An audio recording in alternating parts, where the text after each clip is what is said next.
검찰이 더불어민주당 이재명 대표의 최측근인 민주연구원 김용 부원장의 구속영장을 청구했습니다. 지난 대선 준비 과정에서 8억 4천여만 원을 수수한 혐의가 적시됐습니다. 구속 여부는 오늘 밤 늦게 결정될 전망입니다. 검찰 취재기자 연결합니다. 우철희 기자. 네, 서울중앙지방검찰청입니다. 네, 영장이 청구된 게 오늘 아침이죠? 네, 그렇습니다. 서울중앙지검 반부패수사 3부는 오늘 아침 김용 민주연구원 부원장에 대한 구속영장 청구했습니다. 앞서 검찰은 김 부원장을 그제 오전 체포해서 강도 높은 조사를 벌였는데요. 체포 시한인 48시간을 거의 채운 겁니다. 체포 당시와 마찬가지로 정치자금법 위반 혐의가 적용됐고 혐의 사실이 보다 구체화됐습니다. 김 부원장은 유동규 전 성남도시개발공사 기획본부장 등과 공모해서 20대 대선을 준비하는 과정에서 천화동인 4호 실소유주 남욱 변호사로부터 4차례에 걸쳐 8억 4,700만 원을 수수한 혐의가 영장에 적시됐습니다. 시기는 민주당 대선 후보 경선 전인 지난해 4월부터 한창 진행 중인 8월까지입니다. 검찰은 대선을 준비하는 과정이라는 표현을 통해서 거듭 대선 자금이라는 점을 강조했고요. 체포 당시 수회에 걸쳐 8억 원 상당에서 횟수와 금액을 더 명확히 했습니다.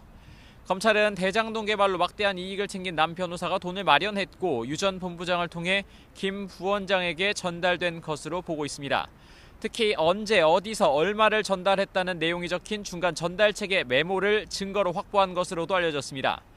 검찰은 또 구속기간 만료로 구치소에서 출소한 유 전 본부장을 어제 불러 관련 내용을 조사하기도 했습니다. 유 전 본부장은 오늘 대장동 사건 재판에 출석했는데요. 이번 불법 대선 자금 의혹 수사에 물꼬를 튼 것으로 알려진 데다가 검찰의 회유 의혹까지 불거진 상황이라 관심이 집중이 됐습니다. 하지만 관련 질문에 말을 아꼈습니다. 검찰 조사에서 김용 씨한테 돈 전달했다는 진술하신 거 맞나요? 혹시 검찰 측 회의나 협박 있었을까요? 심경 변화 있으신 이유 있을까요? 검찰은 김 부원장이 민주당 이재명 대표의 최측근이자 대선 캠프 총괄 부본부장을 지냈던 만큼 이 대표의 대선 자금으로 활용됐을 가능성을 의심하고 있습니다. 김 부원장 구속 수사를 통해 이 대표의 관여 여부를 집중적으로 밝혀낸다는 방침입니다.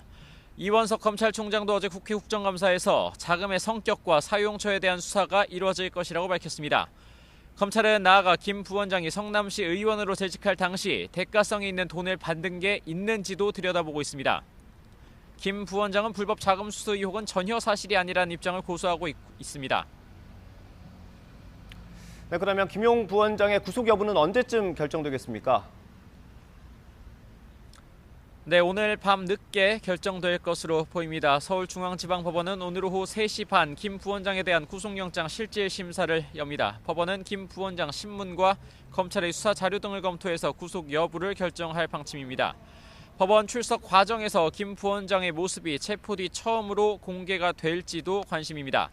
김 부원장 구속 여부는 대장동 위례신도시 특혜 의혹에서 불법 대선 자금 의혹으로 번진 검찰 수사의 성패를 가를 수도 있는 첫 분기점이 될 전망입니다. 검찰은 또 그제 민주당의 강한 반발로 무산된 민주연구원에 대한 압수수색을 다시 시도하는 시기도 고심하고 있습니다. 이원석 총장은 민주당도 협조해 줄 것으로 기대한다면서도 공무집행 방해 혐의 적용 가능성까지 시사를 했고요. 수사팀도 압수수색은 타협 불가라는 강경한 입장으로 맞서 있습니다. 지금까지 서울중앙지검에서 YTN 우철입니다.